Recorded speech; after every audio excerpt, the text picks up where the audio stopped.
Two key members of the House Intelligence Committee, Ranking Member Dutch Ruppersberger, Democrat from Maryland, and New York Republican Peter King. Thank you both for joining us.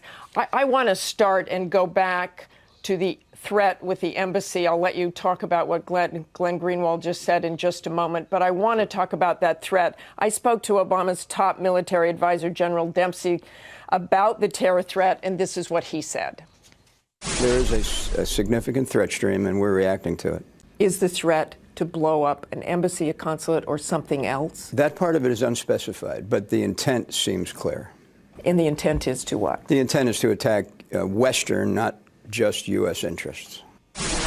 Representative Ruppersberger, let's start with you. What specifics can you tell us? You heard what John Carl reported. This sounds like a very frightening, very credible threat. Yes, it is it's a very credible threat, and it's based on intelligence. You know, what we have to do now is most important issue is protect Americans throughout the world, whether they're in the intelligence community, our military, or people in the State Department, and citizens living throughout the world. We know that Al-Qaeda and other people out there want to attack us and kill us and our allies. The good news is that we picked up intelligence, and that's what we do. That's what NSA does. NSA's sole purpose is to get information and intelligence to protect Americans from attack. You heard John report operatives are in place. Well, we can only say the intelligence that we get. And by the way, intelligence is the best defense against terrorism. Those operatives are in place because we've received information that high-level people from Al-Qaeda in the Arabian Peninsula are talking about a major attack, and these are people in a high level. Now, whatever that intelligence is, we act upon it because our first priority, again, is protect the Americans that are in other parts of the world. Congressman King, this is also spread domestically. We're on a higher alert here in the country, or at least beefed up security. I think Americans don't really understand why this keeps growing in the last few days. First, it was the embassy closing, now domestically. Why the higher alert here in America? Well, quite frankly, Martha, because this threat was so specific as to how enormous it was going to be, and also there were certain dates were given. But it didn't specify where it's going to be. And, you know, the assumption is that it's probably most likely to happen in the Middle East at or about one of the embassies, but there's no guarantee of that at all. It could basically be in Europe, it could be in the United States, it could be a series of combined attacks. It could be the same concept as the 2006 liquid explosive planned attacks, where there were going to be a series of attacks carried out almost simultaneously. So we have to be ready for everything, and that's what this is about. And the administration, I think, has tried to, first with the embassies, then with the global travel advisory, and also letting state and local governments know over the last several days of the nature of this threat so that we can be on guard. And this is a wake-up call. Al-Qaeda is in many ways stronger than it was before 9/11 because it's mutated and it's spread, and it can come at us from different directions. And Al-Qaeda in the Arabian Peninsula is probably the most deadly of all the Al-Qaeda affiliates. Let's focus on these embassies for a moment. Congressman Ruppersberger, if Sure. we can. Is this more a reaction to Benghazi? Because we don't know that the target is an embassy or a consulate. Look, we have to take all precautions, whatever, to protect American lives.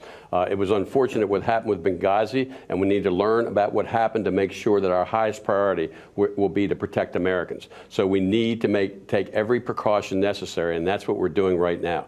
Again, we're relying on intelligence, but you know we get intelligence through signals intelligence, what NSA does, and through human intelligence. But right now, we're concerned, and we're attempting to prepare ourselves to protect Americans. That's the bottom line. I want your reaction to this. The New York Times reported this Saturday that some analysts and congressional officials suggested Friday that emphasizing a terrorist threat now is a good way to divert attention from the uproar over the NSA's data collection programs, and that if it showed the intercepts had uncovered a possible plot, even better. What's your response to that? Well, I am glad you raised that issue, because the bottom line is that the NSA's job is to do foreign intelligence. The whole purpose is to collect information to protect us. We have NSA people going to work every day. This whole purpose is to get information against terrorist attacks. And these people who work at NSA are hardworking people who follow the law. In fact, we have lost 20 members of the people working for NSA in Iraq and Afghanistan attempting to get information to help the troops.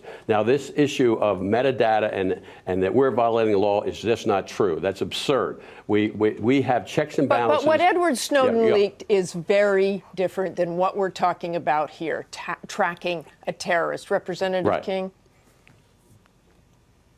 Yes, I mean, as far as this being announced by the government, no, it's absolutely crazy to say there's any conspiracy here. I mean, Dutch has seen the intelligence, I've seen it. The government would have been totally negligent if it did not take the action it's taken. Whether or not there was any controversy over the NSA at all, all his actions would have been taken. So listen, I'm a Republican, but I'm saying the administration, I've had problems with the administration on different issues, but what they are doing now is what has to be done. They'd be derelict if they were not. And, we can't criticize them for doing too little with Benghazi and not criticize them for doing too much. I'm giving them credit for saying they learned from Benghazi, and that's why they're firming up the embassies. But also, as far as this worldwide alert, I think it's absolutely warranted in this situation. I want a very quick reaction from both of you, and I want to start with you, Representative Ruppersberger, because Sure. Glenn Greenwald mentioned your name specifically. Are efforts being thwarted in trying to get information for members of Congress? We have rules as far as the committee on what you can have and what you cannot have. However, based on that statement I just made, is that since this incident occurred with Snowden, we've had 3 different hearings for members of our Democratic caucus and of the Republican caucus, where General Alexander has come with his deputy, Chris English, to ask any questions that people have as it relates to this information. And we will continue to do that, because what we're trying to do now is to get the American public to know more about what's going on, that NSA is following the law, and that we have checks and balances. We have the courts. We have both the Senate and House Intelligence Committee. We have Justice Department. We have checks and balances here to make sure that NSA does not violate the law in what they're doing. And since these 2 programs have come into effect, especially the metadata, there has not been one incident of any member of the NSA breaking any law whatsoever. But we can do better. I have to educate my caucus more, the Democratic caucus, and we're trying to declassify as much as we can. We just had a meeting. Representative King, I want a very quick response from you, if you will. Thank you, Representative Ruppersberger. Sure. Okay, fine. Just a quick response, please.